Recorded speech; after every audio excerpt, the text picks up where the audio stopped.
Hey everybody, we are live. Yay! Welcome to this awesome, most honorable opportunity that I'm getting, like, for the first time ever, to talk about a success story and introduce you to somebody who you are gonna want to know. So, Mike, thanks for being here today, my friend. How are ya? Fantastic. Thank you. Yeah. So, everybody, this is Mr. Mike Nelson. And I have known Mike for, Mike, I went back and did the math on some of this. It's been about 5 years. Yeah, that sounds about right. Yeah. Yeah. And you are a whole new Mike. And we're here to talk about that and celebrate that. And we've got a live chat going. I don't think there's going to be a lot of people in here right away. I guess some breaking news. I guess somebody shot at Trump. So there's probably going to be a lot of people going to watch that for a little bit. But I think people will pop in here. And Mike's an open book. And he is inviting questions from you guys. I know his mom is in here. Welcome. What a celebration, Debbie. I mean, you got a cool son here. You really do. And so I'm going to let Mike introduce himself. I want him to tell us a little bit about where you're from, how you grew up, and the topic we're talking about is how Mike got himself off the streets and out of deep addiction. And this is serious stuff. And we want to have serious conversations and serious celebrations about this because we've always kept it real out there on the streets. Mike, I know you remember those times. Absolutely. So, yeah, tell us all about yourself, what you want us all to know. So, of course, my name's Mike. I'm from El Paso, Texas. I had a good upbringing. I got good parents. You know, it's not that typical story of somebody that went through a tough life. Like, I had everything I needed growing up. My parents were always there for me. At a point, I got hurt and got put on painkillers, and that was my demise. I started abusing painkillers, and it just spiraled out of control at that point. I've always had the support of my mom, not so much my dad. He kind of got to the point where he was fed up with me, and that was about it. But my mom has always been there for me, and it was basically a choice that I had made and ran with it. And I How never. old were you when that went down? I was about 18 or 19. What was the injury? So at that time, I had a neck injury, and it just basically, once I got a hold of those painkillers, it was over with. How old are you now? I'm 41. I turned 41 on the 19th of last month. Happy belated birthday, friend. That's awesome. Thank you. I was shocked. I talked to Mike earlier. I was telling everybody on my stream yesterday when I was kind of talking to people about doing this with you, and I'm like, yeah, I just feel real connected with this young guy. He's like my oldest son's age, like early 30s. You look good. You do. You look really good. You've been through a lot. And you're here to tell us about it. And I'm going to be honest with you. I never saw it coming, Mike. I never saw it coming. You know, to be completely honest with you, I never saw it coming. You pulled it out. And it was all you. And I want everybody to know that even though I was out there on the streets with these folks, I wasn't, this is not my doings, maybe some encouragement here and there, maybe being supportive of certain situations and continuing to talk to folks about why they matter. about life goals. Sure. Did that play a part? Did I encourage you, Mike? Yeah, yeah. I mean, a lot of the positive things that were out there, I I heard what you guys were saying, but I wasn't listening. And so it came a point where finally that I was fed up with just the bullshit that I was doing and the addiction, the life, the all that. I was over it. It And runs course. that was roughly a little over 2 years ago when that happened. And we got a celebration day today. Today is his 2-year anniversary of being sober. So this is a big damn deal. Absolutely. It is a big damn deal. And Mike, so how did you end up in Denver? What what brought you So here? I got out of prison in Texas, and Can we back up and talk about why you went to prison in Texas? yeah, we'll just go ahead and leave all that out of there. But um I went to prison in Texas. When I got out in Texas, I started drinking heavily, ended up getting in a head-on collision and ran and took off and ended up here in Colorado. You called yourself a knucklehead earlier today. Oh yeah, that's yeah. I you know, the hardest part for me to deal with is that everything that I was doing wrong, I knew it was wrong and I still chose to do it. Why? The drugs had a hold of me at that point. So I was just feeling my addiction.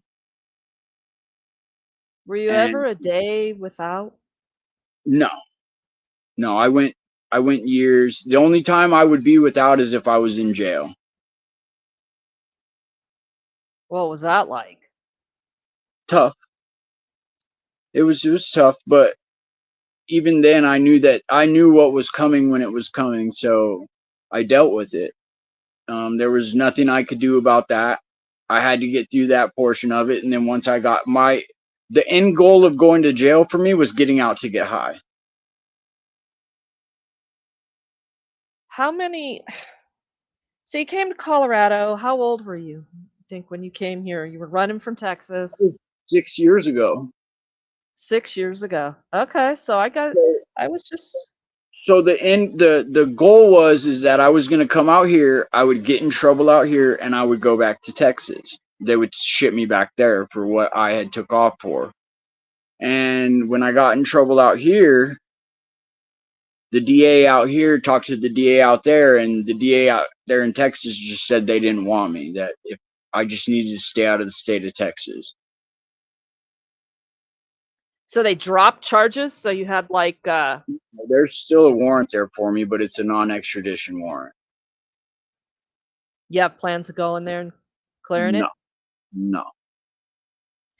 So that's really how Texas gets you to stay out of the state. Well, can I ask is are there were these crimes where there were victims? No. Hmm. That's an interesting approach, Texas. I don't know Yeah. if I necessarily agree with that. So the DA tells the DA here in Colorado, this is going to be non-extraditable from this day forward. Right.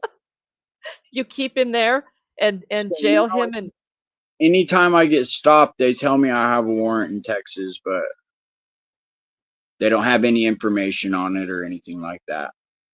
oh, that's interesting. Okay.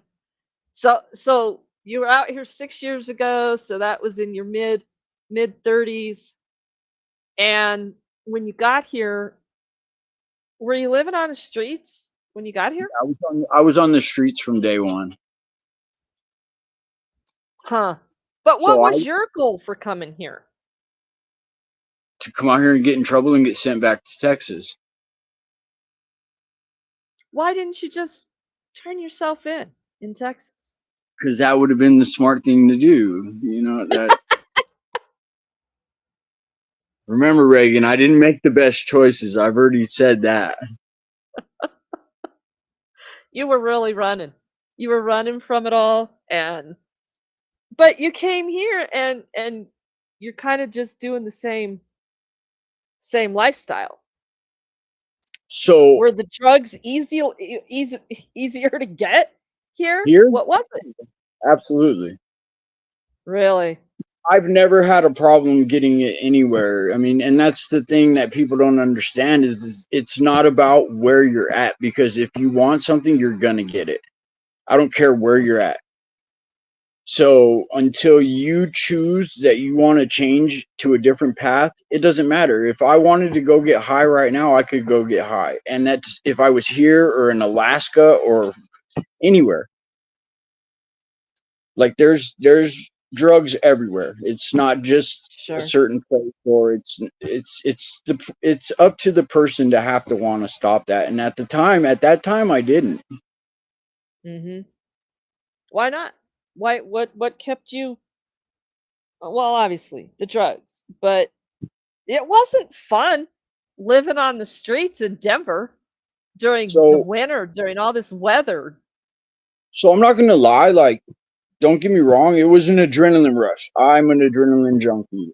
So that was what fueled it. It was always it was something crazy, something, but at the same time, it was not the right thing to be doing. Like, and you're right, the winters out here were tough. I almost died the first winter I was out here from pneumonia. I'm from Texas. I'm from the desert. That first winter that hit, I didn't know what the fuck I was gonna do. What'd Trying you to live have for on shelter? Uh, at the beginning a tent. did you know anybody? No. Wow. My mom didn't even know I was out here for years. She thought I was dead. Why'd you do that to your mom? I can't. I have no. It was never intentional. I put my mom through some of the worst, toughest shit ever. Like my mom is a trooper. She's always had my back, and I put her through hell.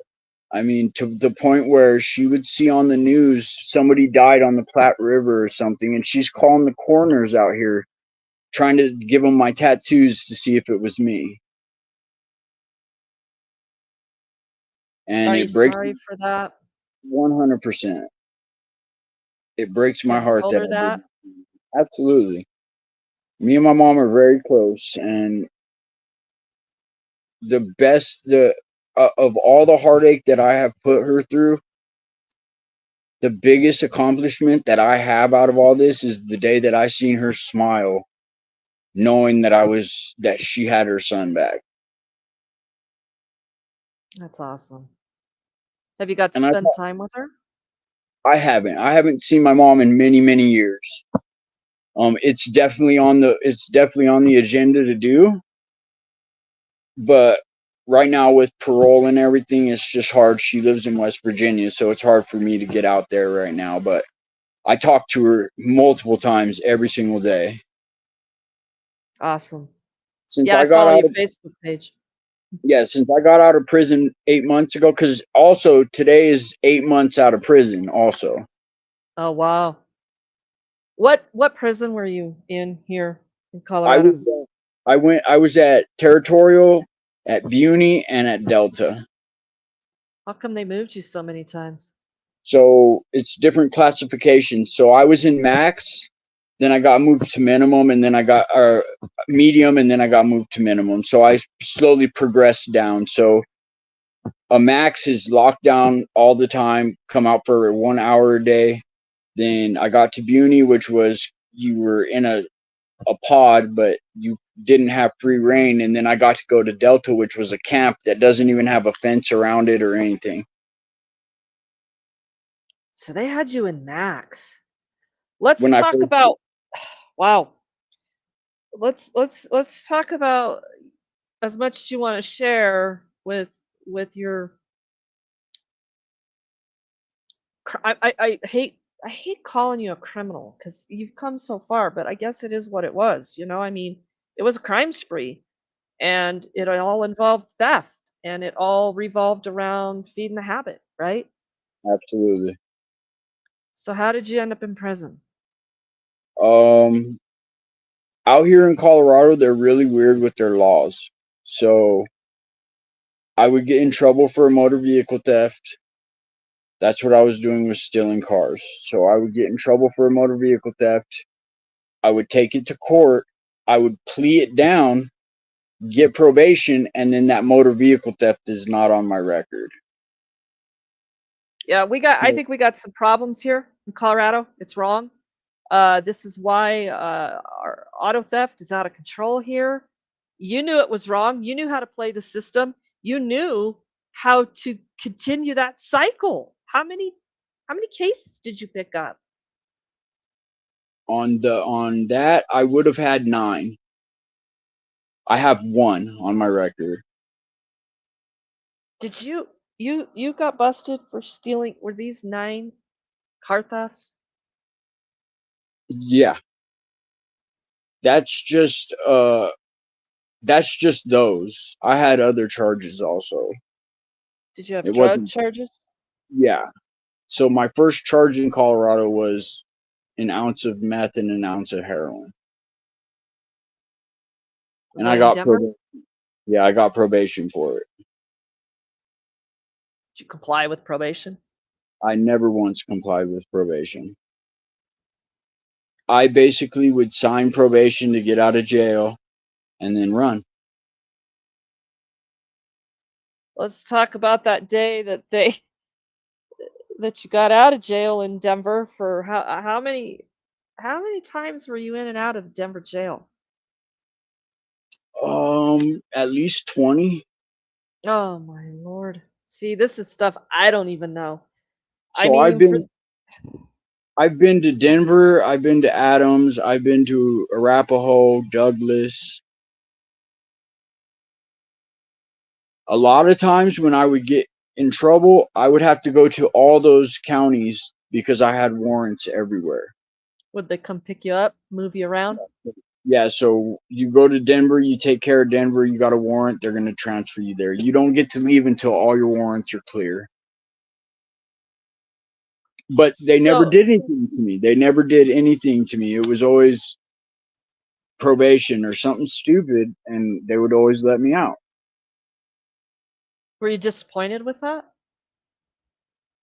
At the beginning, no, because I was chasing the high, but that's what it came to. That's why I made the final decision I did the last time I got in trouble, because I was exhausted. I didn't want to. I knew in my heart that that wasn't me, and I didn't want to be that person anymore. I couldn't do it anymore. So when they got me this last time I was in Denver on a motor vehicle theft, bonded out, paid $5,000 to get out, stole a truck across the street, and they knew what I was going to do, so they had a task force follow me out of the jail.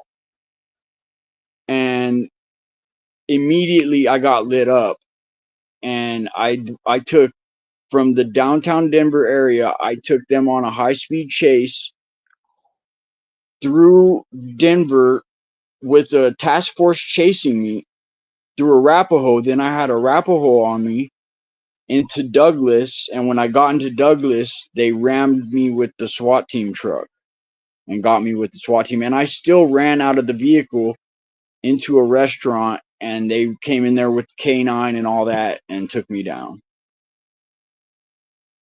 You were by yourself? You did that? No, I was with this girl named Kaylee. It was her and I. She was the one that had my money. She was the one that bonded me out, and she was with me whenever it all went down.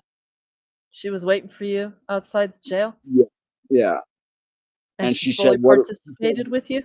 well, she said, what are we gonna do? And I was like, I'm gonna go get a car. You knew they were gonna catch you, right? Or did you really think you what were So, you thinking? Were you trying to go get high real quick? What was going through your head? well, that was kind of the problem. She had drugs for me there, so I got high and then went and did that. And Mike, then you're lucky so, nobody died. and not just in that instance, Regan, like I'm lucky I'm not shot dead by somebody, or like there's a lot of things that could have happened to me. And so I don't blame anybody but myself for all those actions, because those were conscious decisions I made on my own. Nobody ever forced me to do anything. These were things that I did. So I had to, at that point, whenever I was going down 225, and you couldn't even see cars. There were so many cops behind me. So at that point, I knew that I was going to get busted, and I still did my best to get away. But that was the point, whenever they put those handcuffs on, that I told myself I was done. I wasn't doing this anymore. And you were And high, so, though. yeah, I was. And I went to jail in Douglas, and it was about 2.5 months fighting with the courts. And whenever I went into the courts, what did they do? They offered me probation again. And I'm like, I looked at the judge and said, ma'am, like, I can't, like, I will not sign probation. Can you please give me 2 years in prison? You are literally begging the criminal justice system to prosecute you for the crimes that you are committing. We are so fucked in Colorado. I know this was going on. I knew this, but to actually hear this and know you, and these are things I never knew.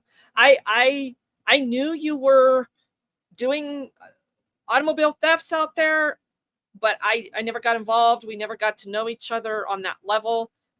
I think all of you knew I didn't support or condone thieving, and I don't. I mean, it's wrong. It's you don't get to steal other people's shit. But I so appreciate your willingness to be so honest and forward about it all, Mike. I'm a little in shock. So what happened is the judge looked at me the same way. The judge, her jaw dropped, and she was like, "Are you serious?" And I'm like, "Yeah, if you will give me a 2-year prison sentence right now, I'll sign it." And she was like, "Why?" And I said, "Because I need to pay some debt to society. Like I can't just keep getting a buy on this shit. I need to go to prison and pay my time so I can come out and start a fresh life." Is that adrenaline shit with you? You were like done. It wasn't fun anymore. It wasn't challenging anymore. Did you ever think or just say to yourself, I don't want to do this anymore because I'm going to kill somebody or myself? So I was gonna end up dead, Reagan. That's what was gonna happen. And I don't want to die. I don't. That was never an issue for me. A lot of people say, "Oh, I get high because I hate my life," and all. I don't hate. I never hated my life. Like I don't. I'm not a bad person. I just honestly, I was gonna die. I was doing so much drugs that there was no way that I was not gonna be a statistic. And so it came to that point where I want the life that I deserve. And it took me 40 years to get here, but now I see that light at the end of the tunnel, and it's happening so rapidly. Tell us how much success you've had just in the past 6 months. You're still on parole. You still report every 3 months. Do you do randoms, or is that? Yeah, I do 2 drug tests a month for parole. So keep it back to the beginning. Whenever I got paroled in May 13th, they paroled me, but I didn't have an address because I'm not from Colorado. So they told me that I was paneled, which is upon approved parole plan, I need an address to go to. I didn't have that. So my mom was out here on, and by this point, I reconnected. I was talking to my mom and my sisters on a regular basis. My mom's trying to find out. We find out about sober living. I put in the applications. I finally get accepted to sober living. I was paroled from May 13th. I got out November 13th. That's how long I had to sit there on parole. When I got released to a sober living house, which at that time I had nothing to my name. I had the clothes that they gave me out of prison. Didn't know what I was going to do, didn't know, I had no money, didn't I was scared, but in my head I was like, I can do this. Like, what I always told myself was is that if I put 25% of what I used to put to get high, I'll be fine. And all I have to do is put 25%. So if I were to jack it up to 50 or 75% of effort, then I would be really doing good. So when I got out, I put 100% of effort into it. And that's the reason why I sit where I sit now. And I got into that sober living. I didn't have an ID, a birth certificate, a social. I had nothing. I'm from Texas. I can't just go pick up my birth certificate. I don't got family in Texas anymore that can go get my shit. I don't have any of that. So I had to figure out, how do I get an ID with nothing? And I started just going around. I went to Stout Street and got a fucking stamp on a piece of paper from a doctor from getting a physical, and I was able to take that to the Social Security office and get my Social Security card. With my Social Security card, I went to Second Chance Center. With my Social Security card, we were able to order my birth certificate, and I had my ID card within 3 weeks of being out of prison. Wait a minute. So parole made you sit when they could have exited you straight into sober living? Nobody told me about that. Ugh. Now this is another whole rabbit hole about parole. Yeah, and they don't. DOT. So that they don't help you. They don't do anything for you in that instance. They literally let you out. Who picked you up? How'd you get back to Denver? A bus, and then they took me from DRDC in a van to the parole office. And then the Hazelbrook office is literally across the street from the parole office. Wow. And you weren't in communication with anybody in Denver or Colorado. You had nobody here. No. And you made the conscious decision not to walk right back out to where you came from. Absolutely. Wow. I made that decision when I went to prison. You stuck with it. Absolutely. And you stayed clean in prison. You stayed clean the day you got out. You're still clean. Oh, absolutely. Man. This is an amazing story. Yeah, Irish Rover success stories are far and few between. This is awesome, especially at his age, because there's a pretty well-known fact that if these guys by the age of 30 aren't turning it around, it becomes more rare that they're able to do it. Am I wrong, Mike? No, you're right. I mean, honestly, you could take it back. I've been out 8 months now. You could take it back 9 months, a month before I was going to get out of prison. And if you would have told me that this is where my life would be right now, I would have said you were crazy. But you've done it all. And I did. Like, my mom has tried to help me out. And my mom is always, I told my mom from the beginning, I was like, I put myself in this situation, so I will get myself out. And I'm not going to lie to anybody on here. Like, it hasn't been that hard because it's what I want. And I haven't stopped. So the point is, if you want it, you're going to get it. Exactly. So if you put, like I said, if you put a small amount of effort into something, anything you want to do in life, it's obtainable. I mean, 3 months out of prison, I walked onto a car lot and bought a truck. How'd you get your job? So I couldn't find work at first because they would run background checks on me and they would say, "Fuck no, we're not hiring you." And that's when I got hooked up with those government phones. and I started doing the government phone thing, where that put me back out there around the people that I was. How'd that And go? all it did for me was is I saw what I used to look like and how I used to be, and it just made me that much more never want to go back to that. That's a hard fight, Mike. I mean, so for those of you that are wondering, he's the Obama phones, Assurant Wireless. I think you're with Lifeline now or whatever. Yeah, So he goes out and connects people with those phones, but that's like direct street outreach work with the actual people that need the phone, right? absolutely. So you're talking to people that are high. You're talking to people probably that you knew. Did Oh, you run they'll across? people will pull out a foil and start hitting blues right in front of you. Um, it didn't bother me because, like I said, if when you're done, you're done. Like there's never been, like I hear a lot of people say, "Oh well, I got this itch to get high," or "I got this want to get high," or "I can't get rid of this feeling." I don't have any of that. Not even a little bit. There hasn't been one thought that has crossed my mind since I've been out of prison that said I want to go get high. Is it mind over matter? And how did you actually detox? And what did you go in on? What was your drug? I don't even know. So it was fentanyl and heroin. Um, how did I detox? I got caught, went to jail. They weaned me off of, or they I detoxed then. Then whenever I went to prison, they put me on Suboxone.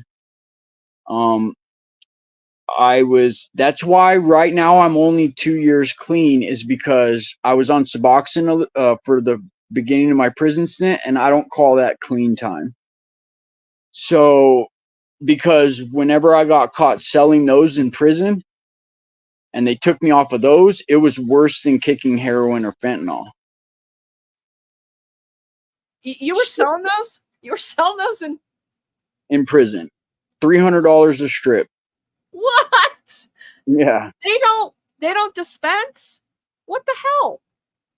there's a way around everything, Reagan. Oh my god. My my longest stint is 27 hours in the Denver jail. You know that. So I've got years and years and years under my belt being locked up. I don't need to say how many years I've done, but I've done more than what you can count on two hands. You're not going to do it again. No, no, no. No. You couldn't. There's no way in hell I'll ever. Is this the furthest? Is this the furthest you've been in your adult life with progress and Oh, this is sobriety? the longest. This is the longest I've been sober since 18 years old, And you're 41. and I'm And you've been 41 sober years for old. 2 years. This is damn good. This is good. Um, hey, did you hear did you hear Denver just had to pay me $130,000? For what? Yeah. You remember all the bullshit out on the streets? Yeah. I'd piss the cops off and the shit they would do and all that shit that I would go through. I just settled 2 federal lawsuits. That's good. That's good. They were not kind to me out there trying to help you guys. You remember some of Well, those times? that's another thing I got to apologize to you for, is because you were always there having our back, and a lot of those issues with the cops, they would have the whole block surrounded with cops. And I'm right in the fucking middle of it, and I'm like, oh my god, what am I doing? You know what I mean? Shit. And, I and look here's back on Reagan. some of that shit, and it is fucking crazy. Here's Reagan out there. Leave them the fuck alone. They're just trying to survive. And that's the thing is that you didn't know what was really going on, No, and that's why. I wasn't That's trying to harbor criminals. But I didn't get involved in your guys' deep shit, right? right. And it was obvious. I mean, you and I had honest conversations about you needing to get clean, and your girl out there that you were with at the time, you did You did so much for her. That's why I knew. I knew from day one. Number one, you're a good dude. You're not out to be evil and do bad things to people. You're sick, as are a lot of people out there. You had a work ethic like holy shit. Nobody's business. You were constantly fixing stuff for people, fixing vehicles. Well, were all those vehicles stolen every time I saw you? Yeah. Yeah, they were. I didn't go around and go out there and go, are you a felon? Are you wanted?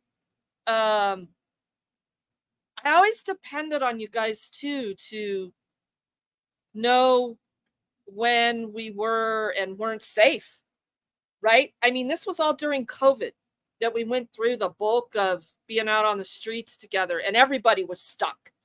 It didn't matter if you wanted to even try to get clean, right? I mean, shit was so bad during COVID. There were no resources, there was no help. And that's probably why you got away with the bulk of the shit that you did, wouldn't you say? Because you were in and out of jail a lot through COVID. Well, when COVID happened, they weren't taking people to jail anymore. So they would stop me and be like, "You've got 14 warrants, but we're not taking people," and they would just let me go. And then they started taking people back to jail. And then they did. Right? And they did. And so, yeah, I think I probably lost contact with you even a year before you went to jail. I knew you were in prison. But I want to kind of shift and talk about what it was like out on the streets. I know these aren't things you want to go back to, but they're just part of I got what no it was, problem with it. right? I'm going to play a video, and it's of your camper. I'm going to give people a little pretext. But before we do that, does anybody have any questions for Mike? I mean, this is like just intense honesty. And this dude is like 2 weeks away from getting his CDL. He just told me today he got a job offer for $130,000 a year over the road trucking, right, Mike? And sounds like you're going to go for it, right? Yeah, no, there's nothing going to stop me at this point. You rent a room there in somebody's house. You go to work 2 jobs consistently. I love watching your Facebook posts. You're proud of yourself. You're proud of your work. And you surround yourself with a whole new group of people, right? Absolutely. Absolutely. The people that are around me now are the best people I've ever met in my life. Like, yeah, how so? I love them to death. They have seen me from the beginning of all this. These are people that I met when I got out of prison. And they're the true meaning of friends. Like, before all this, I didn't have any friends. I had people that were there for what I could give to them because they seen what I had. And I guess you could call it's like unconditional love, like what you have from your family or anything. That's what I get out of my friends now. And they're all sober. Everybody's sober. Spent the day at the lake today. Yeah, right? everybody I don't surround myself around people that get high. Thank you. Keep that up. Yeah, so just a little pretext about this video I'm going to play you guys. And it'll be about 12 minutes. Some of it's boring because it's just some conversation and my camera pointing away from the person I'm having a conversation with. But if you have headphones, you might want to put them in. This video is actually not public on my YouTube channel. It was a live stream. And a lot of you were in this chat at the time I did this live stream because some shit was going down. The cops had shown up. They're at Mike's camper. And if you'll recall, Mike, I used to walk the streets with Mark Rudolph from the fire department. Yeah. And remember Mark? Yeah. Do you know they shit canned him? No shit. Yep. Yeah. Good dude, right? Yeah. This man was from Denver Fire Department. He'd been with the fire department for like 25 years in fire prevention. They had assigned him to homeless stuff because during COVID, everybody was in campers. Everybody was using propane, gas. There were fires, explosions, all kinds of bad things going on. And you We remember I watched used to come out there and chew your ass because if anybody had propane and gas and extension cords rigged to batteries, it was this guy. And it had to do with being able to survive, being able to help people, being able to work on stuff. But he was just dangerous about it. And I would go out, Mike, clean this shit up, or the cops are going to come out here. Everybody's going to get swept. Everybody's going to get their shit thrown away because the city would bring the trash truck out, unannounced sweeps. You remember all that, right? Yeah, absolutely. I lost multiple vehicles and campers and Scooters, and I guess, but I don't know. All that shit was stolen. touche. It was the campers, all of it. Mike, I never knew. But it's not Yeah, my job to know. It wasn't my job. And I always had in my mind, you know what? This is the job of the cops. If they've got a criminal case that they need to solve, it's their fucking job to do it. And they just weren't doing their job. well, they're And then stupid. and then the system's not even going to do the job. All this is like kind of shocking for me to hear. But at any rate, I would go out there and Mike would always have the biggest fucking mess out there.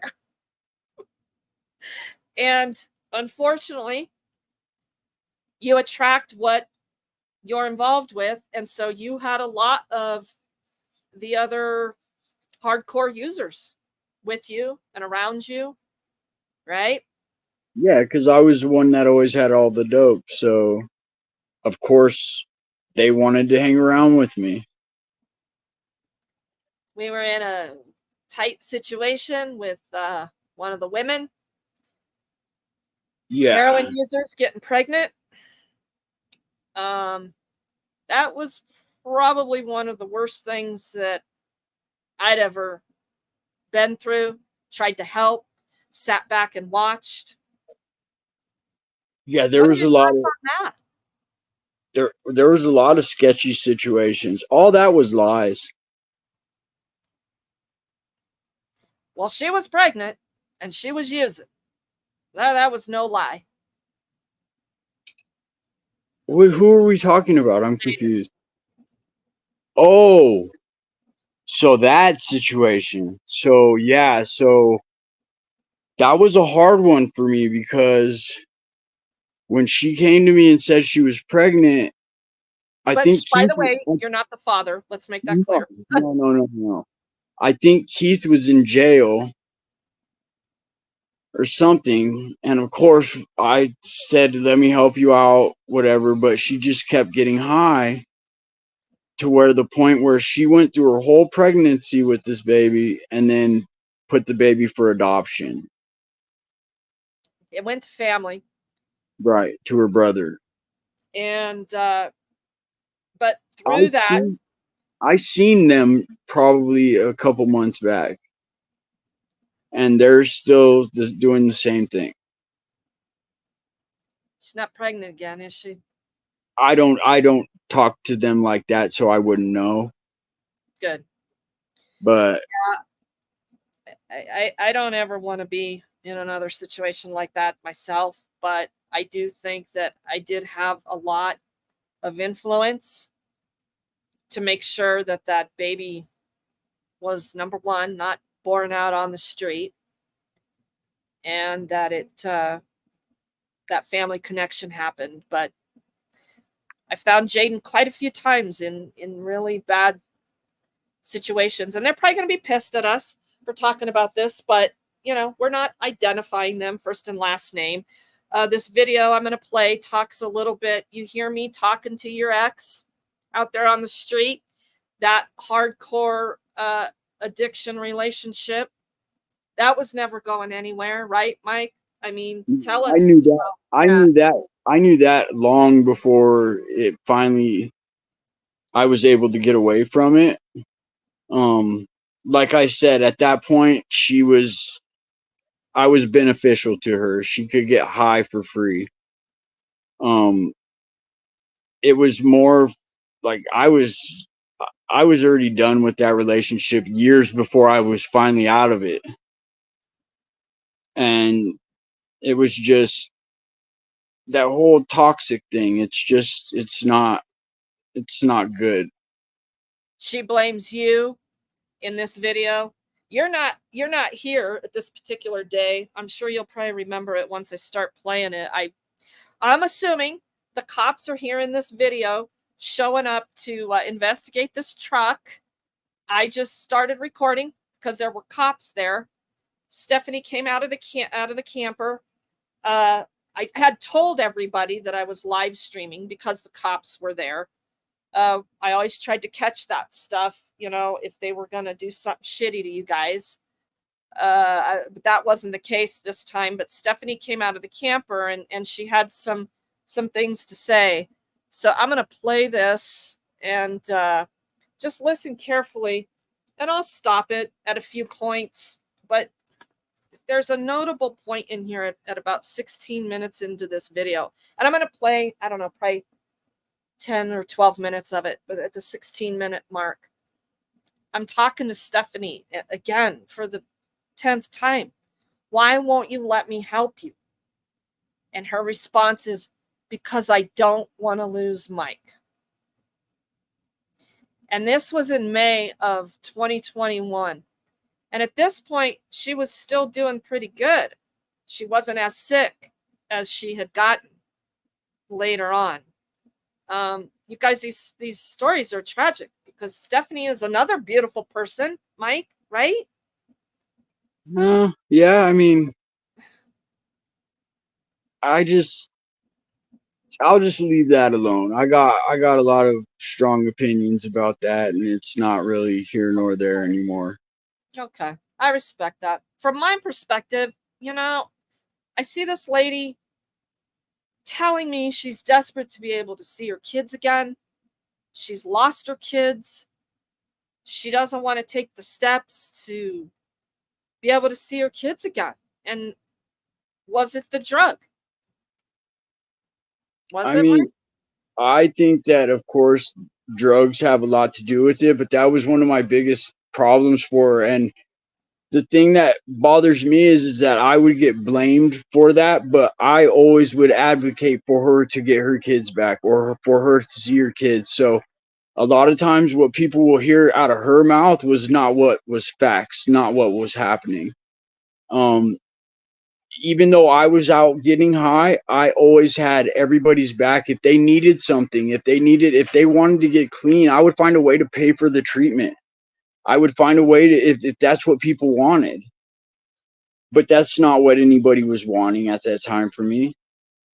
I mean, just a short instance, there was a time, it was the year before I went to prison on Christmas, and I went down to I went, rented a hotel room, went down to the river and found every homeless person I could find. Took them all to that hotel room. If they had kids, I bought their kids Christmas presents. If I gave everybody money, of course there was a lot of dope there too, but I bought presents for everybody and like tried to give everybody a Christmas. But these are things that people don't ever hear about. And that's with me in active addiction. I went and blew $5,000 on a bunch of homeless people. Just to try to show people a little bit of normalcy, a little bit of life that everybody was missing, things like that, so it's like a lot of times I got painted out to be the bad guy, but that was not the case. I think I knew that. That's why I just, and there were several times you said to me, Regan, please, you've got to help Stephanie. Help me help her. And for those of you that are wondering, I just saw Stephanie.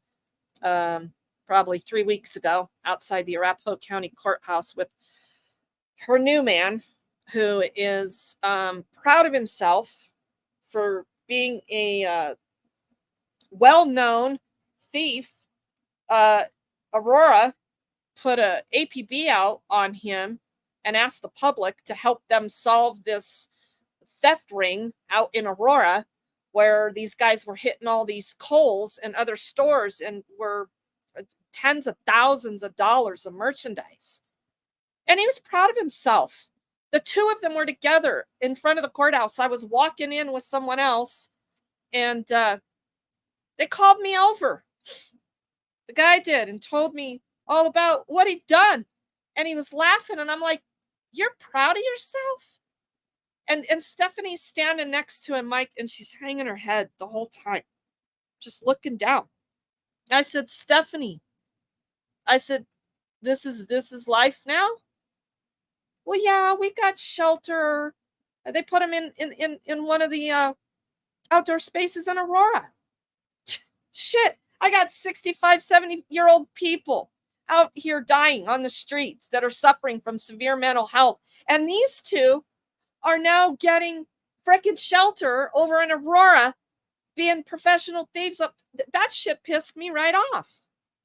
Yeah. And I looked at her and I said, this is where you're at, huh? After all that.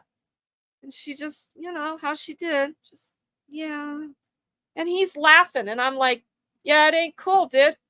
He's like, fuck them, they're insured. I was like, all right, you guys, be careful. What would you have done if you had seen those two? Would you just turn around and walked away? So I have ran into Stephanie, and I just didn't have really anything to say to her. She seen me, I was working. She came up and she was like, her first question was like, why couldn't you have gotten clean whenever we were together? And I just had to tell her, because that wasn't the time for me. Like, there was that whole relationship was going nowhere. And that's just not the way it was, that's not how it was going to work out. So she never made any attempt to want to do that. And so during this video, I just told her, I said, you can go make this break for yourself, yeah. So oh yeah, that is my camper. this is the start of this live stream. I just want to make sure that others can see it as well. Here we go. Yeah, there we go.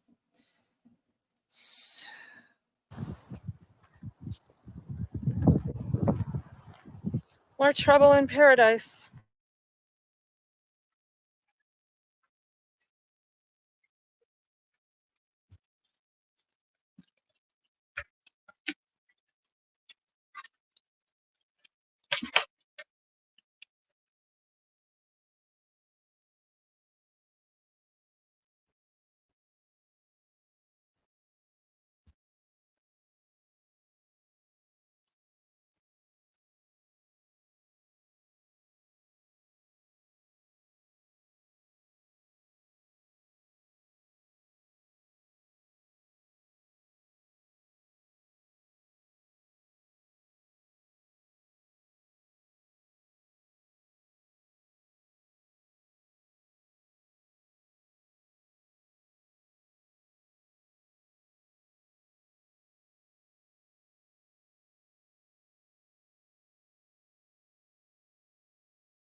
You can't hear anything, Reagan.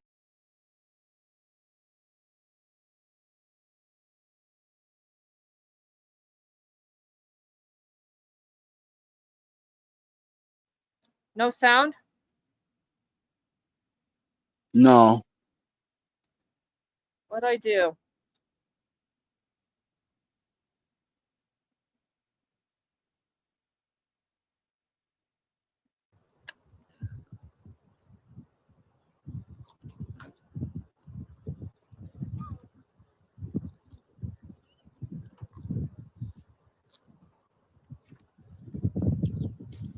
Did he get pulled over driving it? Oh, he's gonna be up shit creek. Well, he has worms, so they said that the fence for that now, they pretty much walk away from it. I think they've lowered that offense. From catching him in a stolen vehicle? Yeah. They lowered the offense, so he's saying that's his issue. His main issue is his worms. Yeah, he's got a lot of them. I sure would like to know where Jaden's at, because now she just is gonna be. I'm gonna help her. I don't know where she's at right now. She took off, but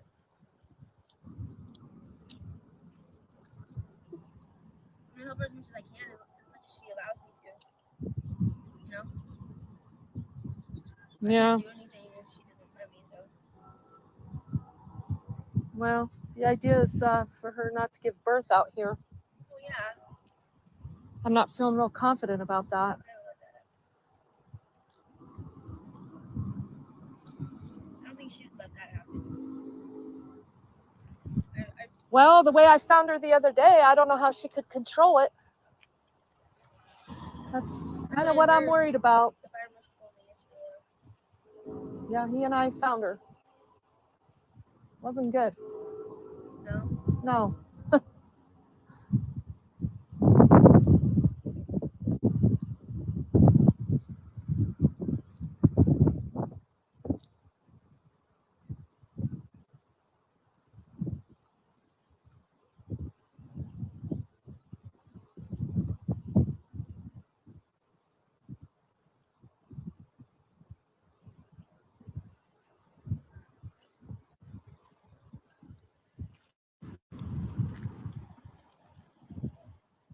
Where in the hell did that couch come from? What couch? It's sitting right there. I have no idea. Someone was saying something about a couch too. I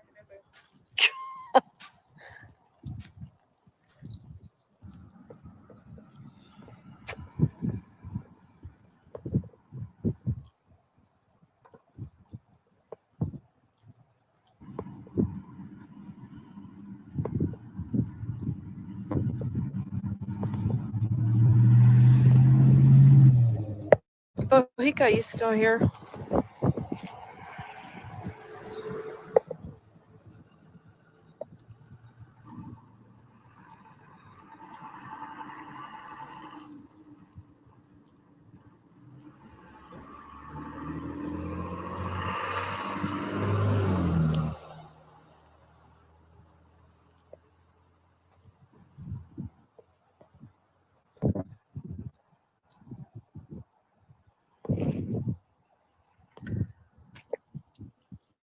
What's with the black spray paint? I don't know why they do that. Uh-huh. Hey, man. Girl, you gotta get out of here.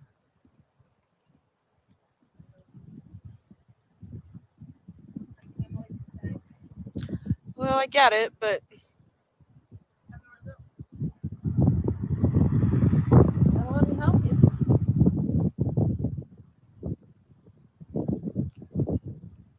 I've tried. Can't be scared.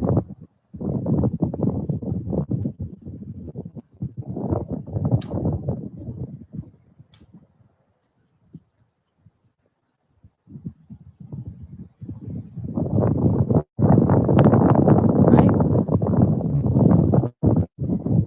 You gotta want. I'm here.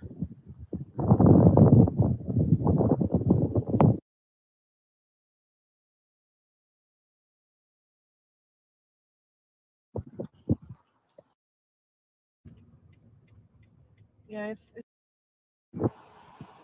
well, So I think if I had that, that's why I use drugs. Really. we can work on that. Do you want to work on that? Yeah, but I don't. Why? Why So don't I don't you? lose Mike, and he doesn't want to quit, and it'll never work. So you're just willing to risk your health? I don't have anything out there anymore. There's really nothing to have out here. I mean, like, period. Like, even if I was sober, what am I gonna do? Go get a job? Start over. Yeah. Work 9 to 5 and be miserable? No. There's lots of choices. There are a lot of better choices than this. A lot. You just don't want to take the plunge.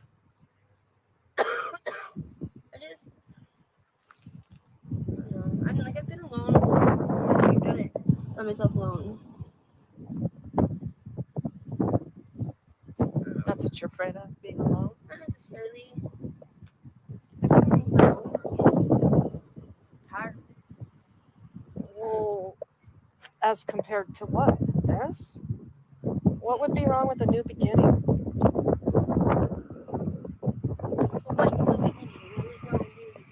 What do you mean?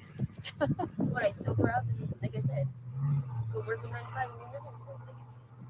No, you don't have to work a 9 to 5 and be I don't miserable. have any college education. I don't have, like, So? you know, So?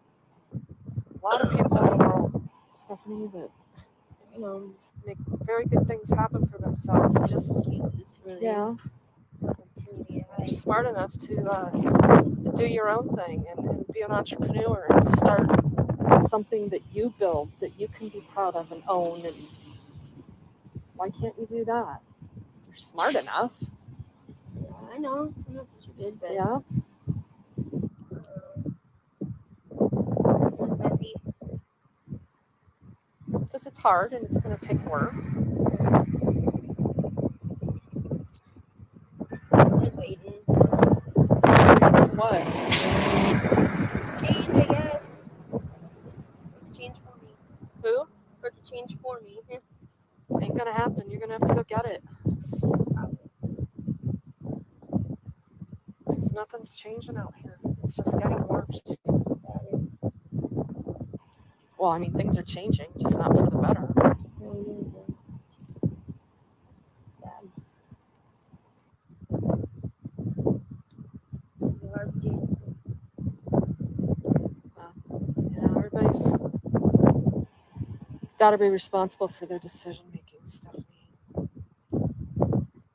Like all the time, I'm like, you're gonna go back to prison. Like, Yeah, everybody's headed on that path. you can't continue to do what you do if you get away with it. You know? Yeah. Time is ticking. Like, Yeah. you're gonna go back to prison if you don't stop it. Like, I need you out here. You know? What good is it gonna do here and there? So what's your plan to be able to take care of yourself if he's not around? I gotta go do some time. Once I do that, I can live with my brother.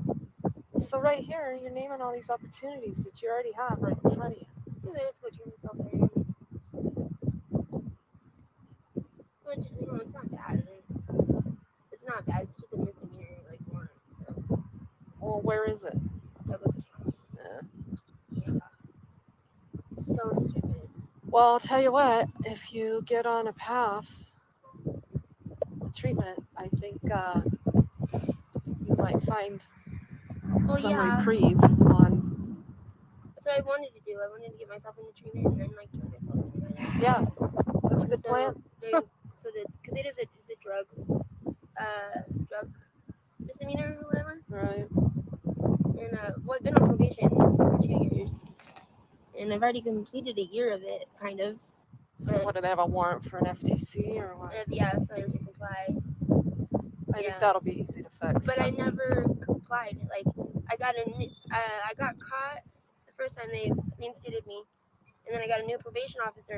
I never went to the new probation officer, so I never like met him or anything. Was that because of COVID, or was it? Yeah, well, yeah, and it's all the way out in Aurora, and Right. I didn't know how to get there, and they're sending my brother letters, and my brother, we don't talk that often, so when I would call him, he'd be like, oh yeah, you want a letter, and it'd be like outdated, way outdated, so it'd be too late by then. So I can help you. All that stuff's easy. The hard part is getting you to commit to the help. I'm just like worried that like I'll just fall right back into it. Like I'll get sober and I'll Okay, well, one day at a be time. all, because like my mental health is not good. Like, Well, then let's work on it. I have a lot, and I'm scared to work on it. Really, I get it. it scares me really bad. 'Cause I don't want to go through like the whole medication thing. And You don't have to. I feel like they push it. Well, you're in charge of how you want to seek recovery. I'm confused on that though. Let me help. I'll help. I don't know how I want my recovery to look like. I don't know if I should do medication. I don't know. I just know what I watched my like parents experience with that, and it was horrible for them. Well, things are a little different, and you're a little more educated. Yeah. And I have a lot of confidence in you to be able to advocate for yourself, because you're really, really capable, Stephanie. I know, I did it before. See? I did it once before, and I was sober for 10 years. Okay. I know. Can you ask?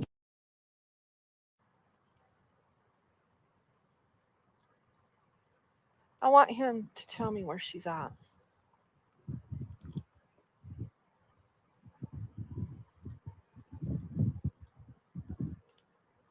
I'm going to go ask that cop if you can ask him.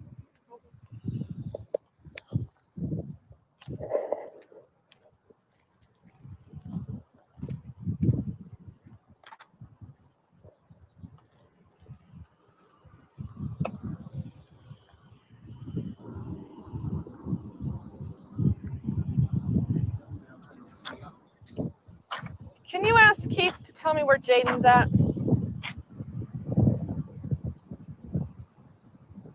I don't know Keith or Jaden are. Oh, okay.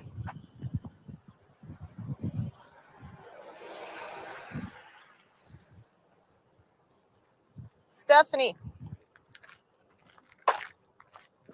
did they already take Keith? Yeah. In another car? Mm-hmm. He's waiting for the tow truck. All right. So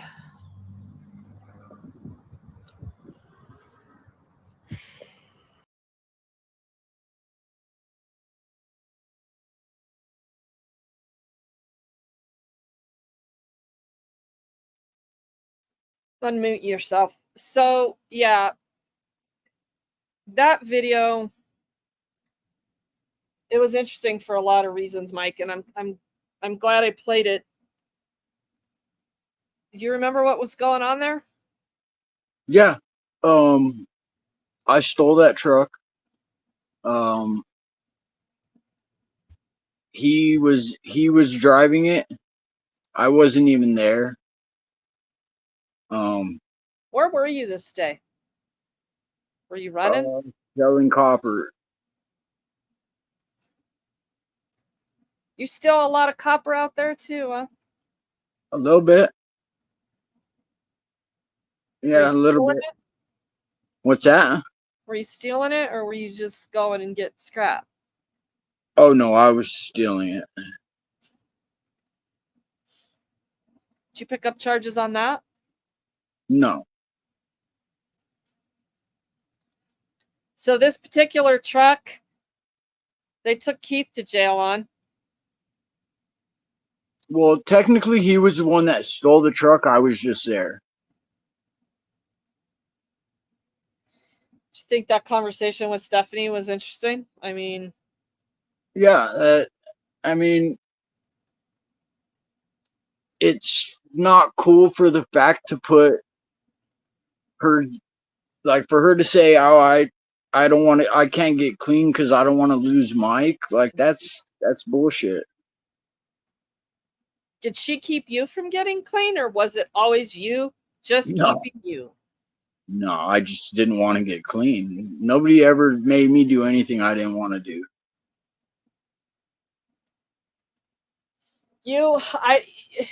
Those times out there, I don't know. It was, you never asked me for anything. You never needed anything. No, I knew what you needed. I'm sure we talked about it, and you were like, "Yeah, fuck off, Regan, whatever." But we always got along.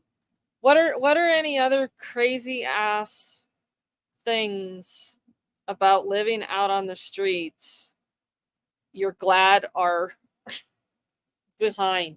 I how did you guys do it every day? I mean, for me, it wasn't hard because I had everything I needed. I saw other people struggle horribly, but I always had everything I needed, so it wasn't it wasn't hard. I mean, if I needed something, I went and got it. Um, my hardest thing is to see the girls out there. The girls, they were always in bad situations, guys trying to take advantage of them, or just they had it hardest. So that's where I tried to advocate the most, is I would always try to help the females out because it was, I saw it the worst on them. And I come from a background of all sisters, and it's just, I look at it differently. It was never a, like I said, I didn't need anything from anybody, so I didn't want anything from them, but they always knew that if they needed a safe haven or help or anything like that, that I would help them. So that's why I had all those girls around me all the time. And just Stephanie was one that latched on and I couldn't get rid of. And let's be honest, I mean, women, they can't handle their dope like guys can. No. And the physical toll that it takes, right? I mean, I saved probably 20 of the girls' lives of overdosing. I saved, I would put it in probably close to 100 people I saved, just because you guys bringing Narcan to me and the needle exchange doing the, I mean, it was so bad to the point where everybody was using needles and I would make sure I got the dirty needles so I could dispose of them properly.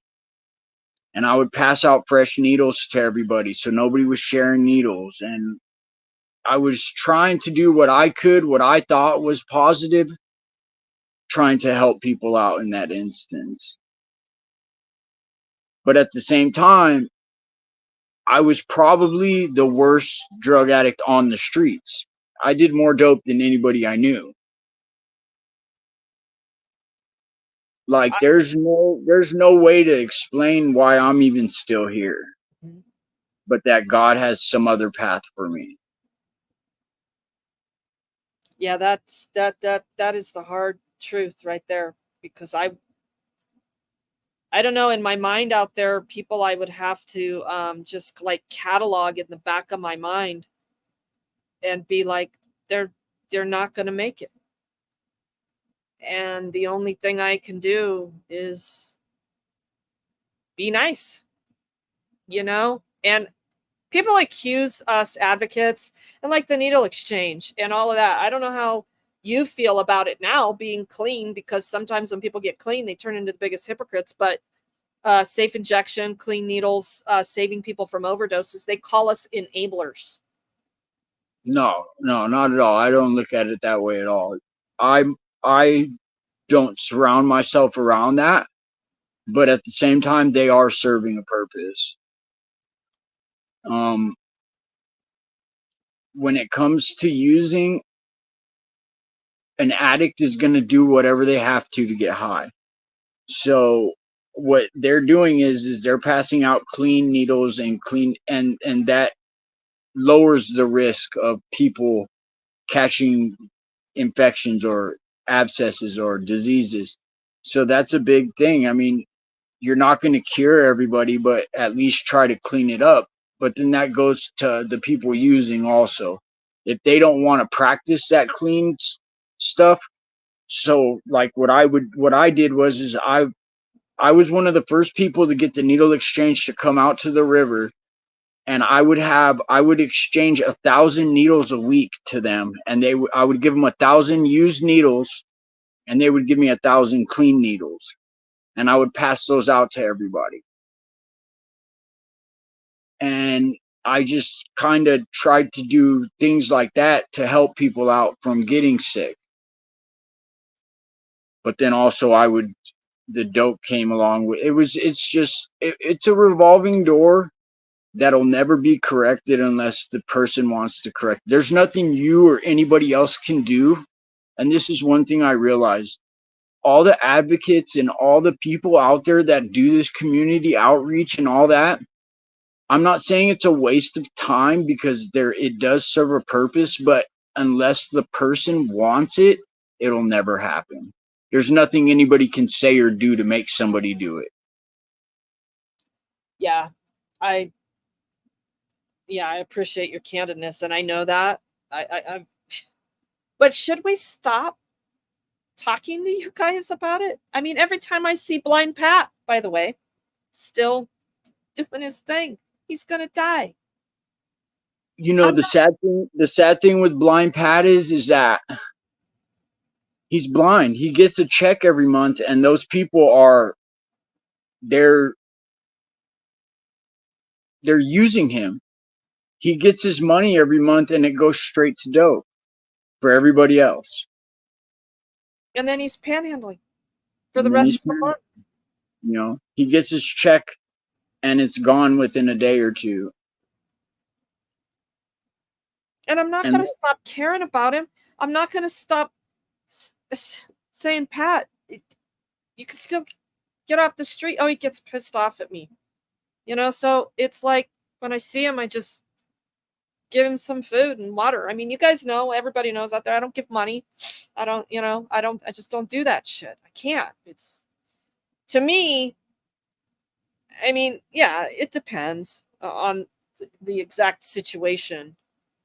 But I really get tired of being told that I shouldn't care about people. Literally, that I should sit back and just watch them die and don't try to give them food and water and encouragement and reassurance that they're humans and they matter. Caring about people is one thing, and enabling people is another. What's enabling? Well, caring about people is being human. I mean, don't get me wrong, like, I love Blind Pat. I never took a penny from that guy. I always helped him out. You know, he'll always have a spot in my heart, but I still don't try to go out and help him. Everybody else that I've ran into has asked me for money. That's the first thing out of their mouth, is to give him some money. And he doesn't do that. I've only seen him one time. Like I said, I don't go out and try to find these people because I got no interest in, because at the end of the day, those are people that I knew. They were never my friends. And that's where I'm at in my life. And it's not about, if you want to go out and help these people, like I said, it's not like you're not doing something positive, because you are. But is it going to change something in their life? Absolutely not. So for people that are advocating for not homeless in general, because you cannot stereotype homeless as drug addicts. Now, is a majority of homeless people drug addicts? Yes, that is true. But there are homeless people out there that are not drug addicts. So we can't put them in the same category. But now, if you're dealing with addicts are going to do and say and manipulate and do whatever they have to tell you to get what they want. It doesn't matter if they hurt you or anything. And that's what people need to understand, is that you are going into it full-heartedly trying to help somebody, and they do not give a shit about you. And so that's where you kind of, in my opinion, that's why I step back and I'm like, look, like I can't do that. You know, I'm not gonna, not that I don't want to help you, but I'm just gonna clear myself from the situation completely. And with doing the government phones, technically I'm doing a community outreach job. I'm going out and providing people with phones for communication with their family or whatever. That's where my heart is with it, is let me go out there, get phones in these people's hands. It doesn't cost them anything. Get phones in their hands so that they communicate with their family. Now 9 times out of 10, I put that phone in that person's hand and that phone goes straight to the dealer. So it becomes a point for me where I'm like, am I even doing a purpose? Because now I'm just enabling them to go get more dope. So that's why I initially looked into getting my CDL, because I'm like, I can't, I, it's just a revolving door.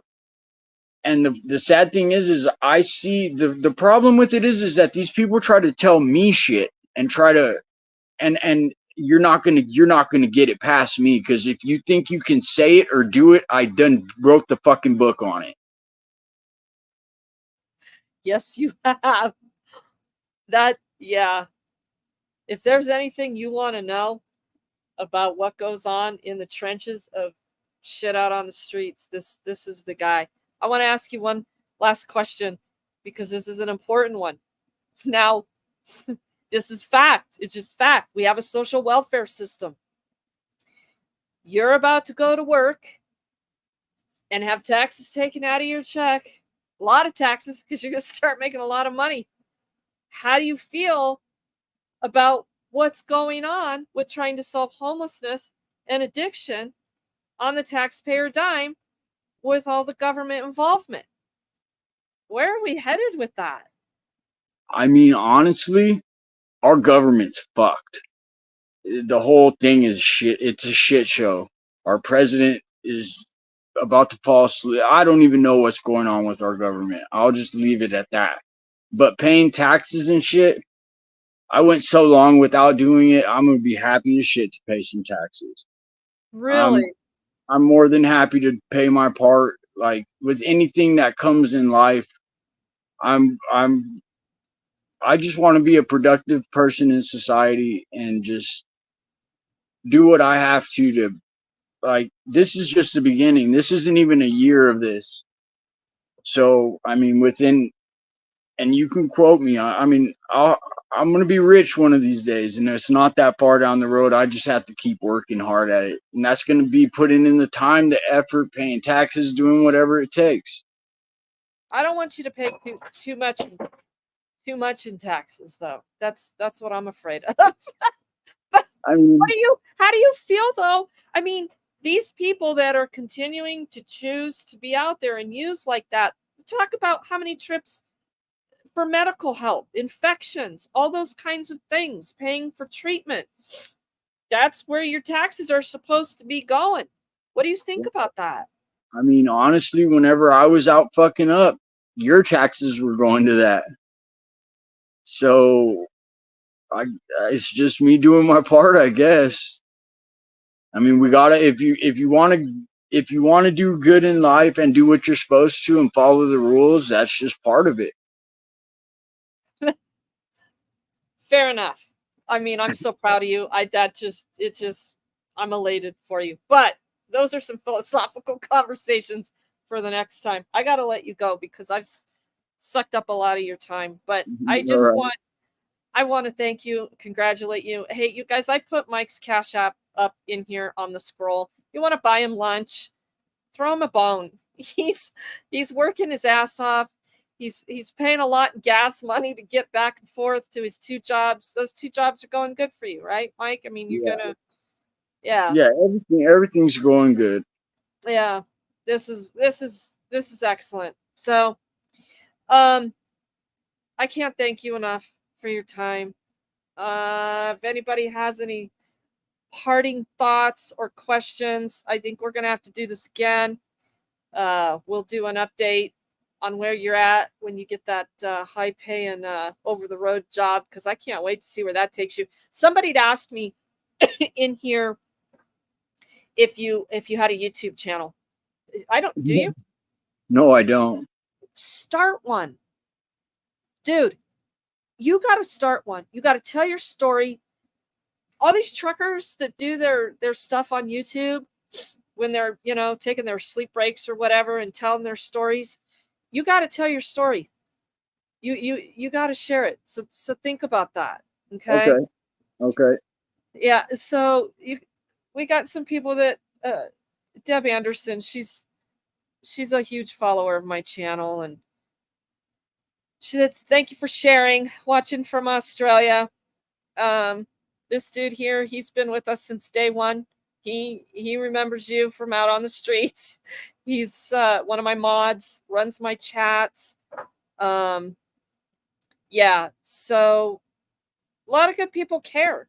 They do, and it's because of all these people too on YouTube that I'm able to do those things to help you guys. And I've kind of backed away from doing direct street outreach. One, I don't know if you knew, Bennett assaulted me.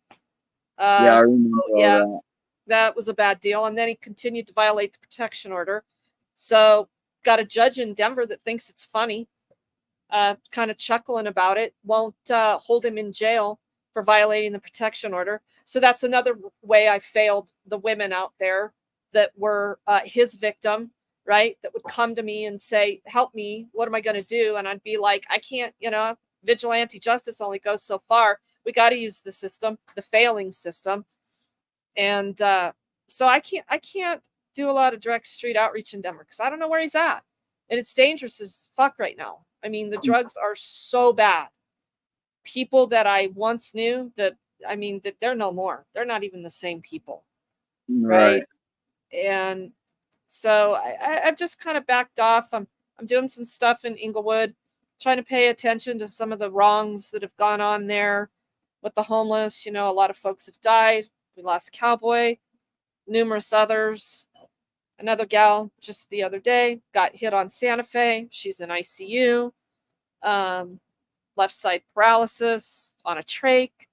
Even after getting into the micro community, it's always devastation. And this was all worth it. I'm just going to say it. You were all worth it. If this is what came out of it and I got to meet you and you are where you're at, I did my job. So thank you. Yeah. All right, you guys. Well, thank you very much. And Mike, thanks for your time. And I'll see you next time, okay? We'll be in touch.